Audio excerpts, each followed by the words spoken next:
सदर बाजार की तिरंगे वाली कई दुकानें हैं, लेकिन इन दुकानों में से एक दुकान है भारत हैंडलूम क्लॉथ हाउस, जो राष्ट्रीय ध्वज बनाने वाली सबसे पुरानी दुकानों में से एक मानी जाती है।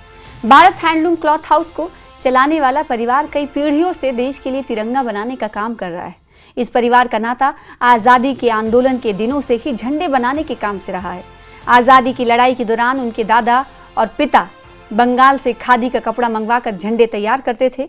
देश की आज़ादी के बाद भी ये परंपरा जारी रही। साल 1962 में जब भारत और चीन का युद्ध चल रहा था, उसी दौरान इस परिवार ने सदर बाजार में अपनी इस छोटी सी दुकान की शुरुआत की थी। इस दुकान और परिवार की पहचान को आगे बढ़ाने में स्वर्गीय अब्दुल गफ्फार का बहुत बड़ा योगदान रहा। उन्होंने महज 15 से 16 साल की उम्र में झंडे बनाने का काम शुरू कर दिया था और 6 दशकों से अधिक समय तक लगातार तिरंगे बनाते रहे। प्रधानमंत्री नरेंद्र मोदी द्वारा हर हर तिरंगा घर घर तिरंगा अभियान के आह्वान के बाद दिल्ली के सदर बाजार के रहने वाले अब्दुल गफ्फार को देश का फ्लैग अंकल कहा जाने लगा था। प्रधानमंत्री मोदी की अपील के बाद उन्होंने रिकॉर्ड तोड़ते हुए रोजाना 1.5 लाख तिरंगे बनाए थे, जिसके बाद उन्हें ये खास पहचान और सम्मान मिला। 29 दिसंबर 2025 को 81 वर्ष की आयु में गफ्फार साहब का निधन हो गया। अब उनके छोटे भाई अब्दुल मलिक और परिवार की तीसरी पीढ़ी इस गौरवशाली विरासत को आगे बढ़ा रही है। फ्लैग अंकल अब्दुल गफ्फार के नाम से प्रचलित उनके भाई आज यहाँ पर मौजूद हैं। उनसे बात करेंगे, थोड़ी सी हिस्ट्री जानना चाहेंगे कि आखिर शुरुआत किस तरीके से हुई और आज इतना लंबा सफर जो ये तय कर चुके हैं, सदर बाजार का ये छोटा सा गढ़, आखिर ये सब कैसे हुआ?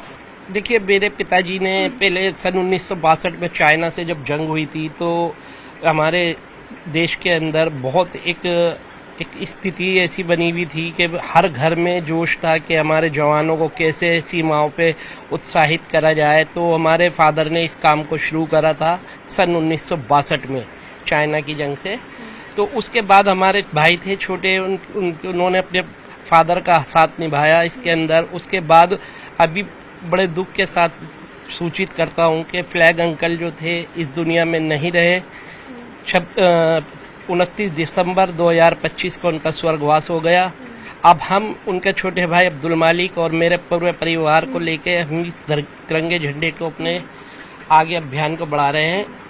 ये जो हर घर तिरंगा जो एक बहुत बड़ा महत्वपूर्ण अभियान है, उसमें आपका भी एक बहुत बड़ा योगदान रहा है। उस कहानी पे अगर थोड़ा सा प्रकाश डाल पाए कि किस तरीके से लोगों तक पहुंचा तिरंगा यहाँ से। देखिए, पहले तो जब झंडा पूरे देश में किसी के घर पे लगा नहीं करता था, सरकारी इमारतों पे लगा करता था। तो श्री नवीन जिंदल जी ने एक याचिका डाली थी सुप्रीम कोर्ट में कि हर आदमी को एक घर पे तिरंगा लगाने की इजाज़त दी जाए। तो उसके बाद से माननीय सुप्रीम कोर्ट ने इजाज़त दी, तो घर पे तिरंगा लगाने की आम आदमी को परमिशन मिली। उससे लोगों में जोश आया, जज्बा आया कि हम भी अपने घर पे अपना तिरंगा लगाएं, अपने भारत की शान को लगाएं। तो उसके चलते इस तिरंगे अभियान को आगे बढ़ाया गया। पूरा जज्बा है इस 15 अगस्त को लेकर के, और इस पर्व को सारे हिंदू मुस्लिम सिख ईसाई एक सद्भावना से बनाते हैं।